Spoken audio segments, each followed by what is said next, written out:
What's going on YouTube? Jelani from JelaniTheMarketer.com back again with another video, guys. And in this video, I'm going to give you some do's and don'ts of selling your Shopify store. And I'm also going to share a story with you where and how I was able to sell my Shopify store for about $8,000, and it was only like 3 months old. So let's actually, I'll tell the story first. So back when I first got into dropshipping, I built out this store, and the store was really doing well, and I needed some money because I wanted to build out another store, but like at a larger scale, because when you're scaling different stores, you have to have money for ads. So at the time I was working at 9 to 5, and I really didn't have like a lot of money to put into ads, but I had enough just to kind of scale it like marginally, nothing crazy.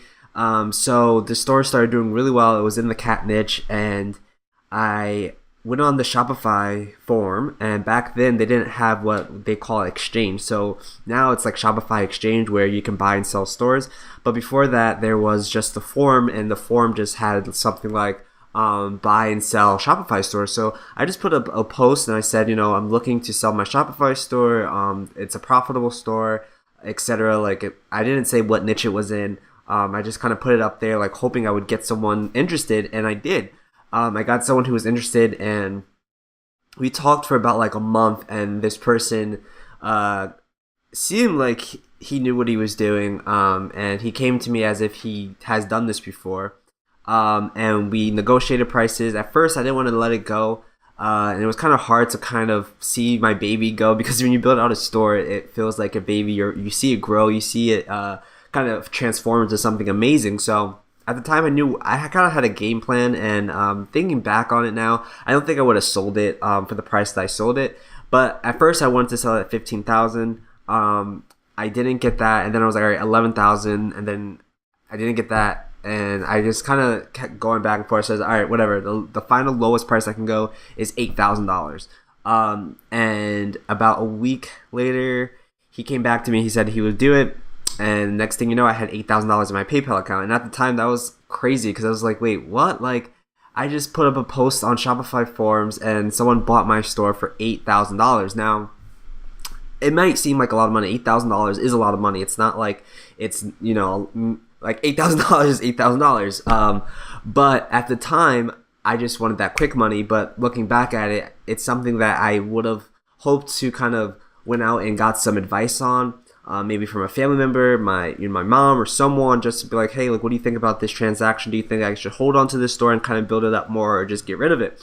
And I got rid of it. So it was pretty crazy, and it felt amazing to kind of sell something. Like, I was already selling things from my store, but then to actually sell the store, and it kind of got me thinking of like how I could do this multiple times, right? Because the thing is, a lot of people are lazy, and they don't want to kind of take the time to test out products, take the time to run ads, take the time to build up an audience, to build a niche. And I didn't know this at the time, but stores typically sell for about, I think, 3 to 6, I want to say, or something. It's like in that area, like 6 times more than what it's making. So technically I should have sold it for way more. Yeah, so I sold it for about $8,000. And the thing is, if you want to build out a Shopify store into long term and to sell it, and that's what you should be doing, is like thinking about an exit strategy, you have to kind of find the right buyer. And the reason for that, and the reason I say that, is because some buyers will say that they're professional, and they say they've done this stuff, and they say a lot of things, but then they'll claim that, your store was fake, or you didn't have the sales, or, because once you sell it to them, and they don't see like the profitability that you did, they're like, wait, this must be something wrong. It's like, no, I took the time to build this store out, right? I took the time to understand my audience. I took the time to think about different things, and that's why it was profitable, not because it was just auto, right? So that's the first thing. If you're selling your store, yes, you can find a buyer for any store pretty much, but make sure that buyer doesn't come back to you and claims that you're a scammer, because honestly, once you sell something, it's in their hands, right? It has nothing to do with you anymore. And that's what kind of happened to me. Like, I sold the store, but then the person who bought it was like, wait, I need training. I don't know how to do this stuff. And I'm like, it didn't make sense to me that someone would spend $8,000 on a store and not understand how to run it, or like not understand that, like never done ecom before, right? So that's the first thing. Make sure that you have a buyer that understands the business model, understands that once you sell it, it's out of your hands. The second thing is actually think about if you want to sell your store. It is very profitable to build out stores. Like I said, people are lazy. People don't want to take the time to build out audiences, but you have to kind of think about, is the store going to do well in the next 12 months, right? Can the store be $100,000 store? Can the store be $1 million store, right? Because once you get to a certain profit margin or profit level, the store that you can build out and what that store can be worth is really high, really, really high. And if you build out an audience that is, engaging, and you build out an audience that wants your product month after month, then you can have a really solid exit strategy. And I wish I would have thought about that, because I have the tools to build out stores and make them profitable all day long, right? And that store was very niche specific, right? I was in the cat niche. And if you know one thing about cats, cat people love their cats. They like spending money on cat things, like cat apparel, cat t-shirts, cat mugs, like everything, right? So that's a niche that I could have sold for way more than $8,000, right? The long-term goal of that store could have been way more than $8,000. But at the time, I wanted the money, and it felt amazing, right? So don't get short-sighted by quick money. Think about your transactions that you're going to take if you want to sell your store. Number 3, it kind of ties in with number 2, but like, if you feel like your store is going down, think about how you can bring it back up. Like, think about different niches that you can get into, or think about different product lines that you can get into. If you haven't done print on demand, do print on demand, and that will also give you more long-term value for your store. Okay, so when you kind of get like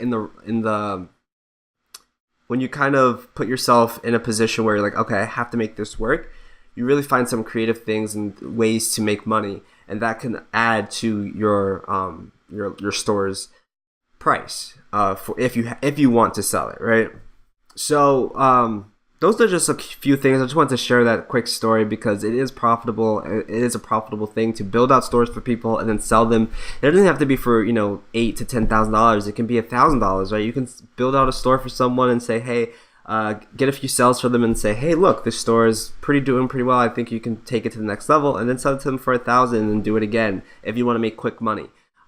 So that's something that a lot of people don't think about, is like how they can make money outside of dropshipping. You can make money selling stores and building stores for people and building brands for people if you have that type of eye for that. So that's just a quick video, guys. If you like these videos, give me a thumbs up.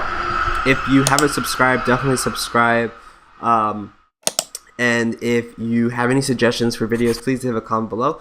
Thank you guys so much for the support. I really appreciate it. I'll see you guys in the next video. Bye.